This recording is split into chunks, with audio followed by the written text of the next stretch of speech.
आज की कहानी एक ऐसी खबर से शुरू होती है जिसने पूरे देश में चर्चा की लहर पैदा कर दी है।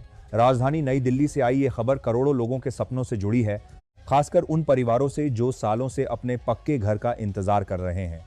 जैसे ही यह जानकारी सामने आई कि सरकार की ओर से आवास योजना से जुड़ा एक बड़ा आर्थिक फैसला लिया गया है, वैसे ही गांव-गांव और शहर-शहर में लोगों के बीच उत्सुकता बढ़ गई। बहुत से लोग अपने मोबाइल फोन पर खबरें देखने लगे, कई लोग सरकारी पोर्टल पर जानकारी खोजने लगे और कई परिवारों के बीच इस योजना को लेकर उम्मीदें और चर्चाएं शुरू हो गईं। भारत में घर सिर्फ एक इमारत नहीं होता, बल्कि यह सुरक्षा, सम्मान और स्थिरता का प्रतीक माना जाता है। खासकर गरीब और मध्यम वर्ग के परिवारों के लिए पक्का घर एक ऐसा सपना होता है जिसे पूरा करने में कई पीढ़ियां लग जाती हैं। जब भी सरकार की ओर से आवास योजना से जुड़ी कोई बड़ी घोषणा सामने आती है, तो लाखों परिवारों के दिलों में नई उम्मीद जगती है। यही वजह है कि इस बार भी जब यह जानकारी सामने आई कि आवास योजना के तहत बड़ी राशि जारी की गई है, तो लोगों की नजरें तुरंत इस योजना से जुड़ी हर जानकारी पर टिक गईं। केंद्र सरकार पिछले कई वर्षों से यह प्रयास करती रही है कि देश में कोई भी परिवार बिना पक्की छत के न रहे। ग्रामीण और शहरी दोनों क्षेत्रों के लिए अलग-अलग योजनाएं बनाई गईं, जिनके माध्यम से पात्र परिवारों को आर्थिक सहायता दी जाती है ताकि वे अपना घर बना सकें। इस सहायता को सीधे लाभार्थियों के बैंक खातों में भेजा जाता है, जिससे बीच में किसी प्रकार की गड़बड़ी या कटौती की संभावना कम हो जाती है।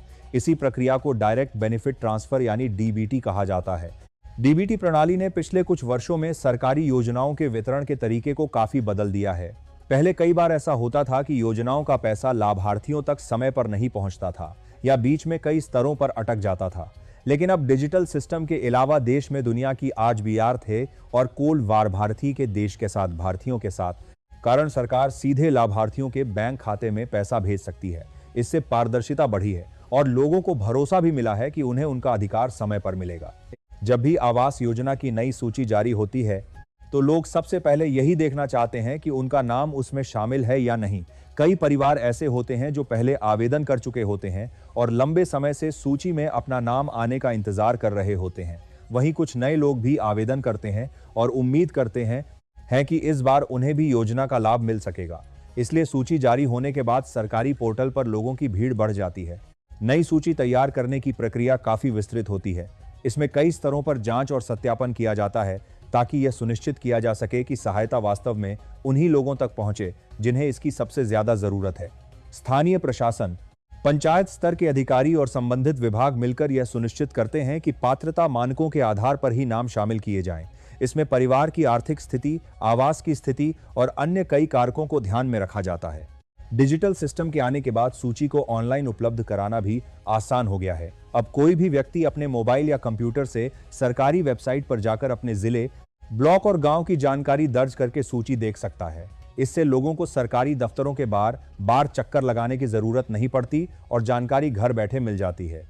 बहुत से लोगों के मन में यह सवाल भी होता है कि अगर उनका नाम सूची में नहीं आता या किसी कारण से हट जाता है तो क्या किया जा सकता है। ऐसे मामलों में स्थानीय प्रशासन या संबंधित विभाग से संपर्क करना जरूरी होता है। कई बार दस्तावेजों की कमी, आधार लिंक न होने या बैंक खाते से जुड़ी तकनीकी समस्या के कारण भी आवेदन लंबित रह सकता है। ऐसे मामलों में जानकारी अपडेट करने के बाद नाम फिर से शामिल हो सकता है।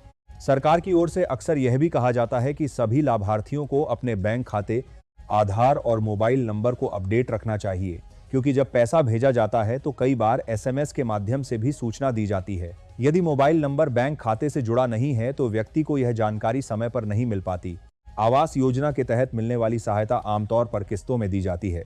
पहली किस्त मिलने के बाद लाभार्थी घर का निर्माण शुरू करते हैं और फिर निर्माण की प्रगति के आधार पर अगली किस्तें जारी की जाती हैं। इसका उद्देश्य यह सुनिश्चित करना होता है कि पैसा वास्तव में घर बनाने के लिए ही इस्तेमाल हो रहा है। कई राज्यों में स्थानीय प्रशासन समय समय पर निर्माण की स्थिति का निरीक्षण भी करता है। इससे यह देखा जाता है कि योजना के तहत मिला पैसा सही उद्देश्य के लिए उपयोग हो रहा है या नहीं। यदि सब कुछ ठीक पाया जाता है तो अगली किस्त जारी करने की प्रक्रिया आगे बढ़ाई जाती है। आवास योजना की सबसे बड़ी विशेषता यह है कि यह सिर्फ आर्थिक सहायता ही नहीं देती, बल्कि लोगों को स्थायी आवास उपलब्ध कराने की दिशा में एक दीर्घकालिक समाधान प्रदान करती है। जब किसी परिवार को अपना पक्का घर मिल जाता है तो उनके जीवन में कई सकारात्मक बदलाव आते हैं। बच्चों की पढ़ाई के लिए बेहतर वातावरण मिलता है, परिवार को सुरक्षा की भावना मिलती है और सामाजिक सम्मान भी बढ़ता है। ग्रामीण क्षेत्रों में तो इसका असर और भी गहरा देखा गया है। कई गांवों में जहां पहले कच्चे घरों की संख्या ज्यादा थी, अब धीरे धीरे पक्के घरों की संख्या बढ़ने लगी है। इससे पूरे गांव की तस्वीर बदलती दिखाई देती है।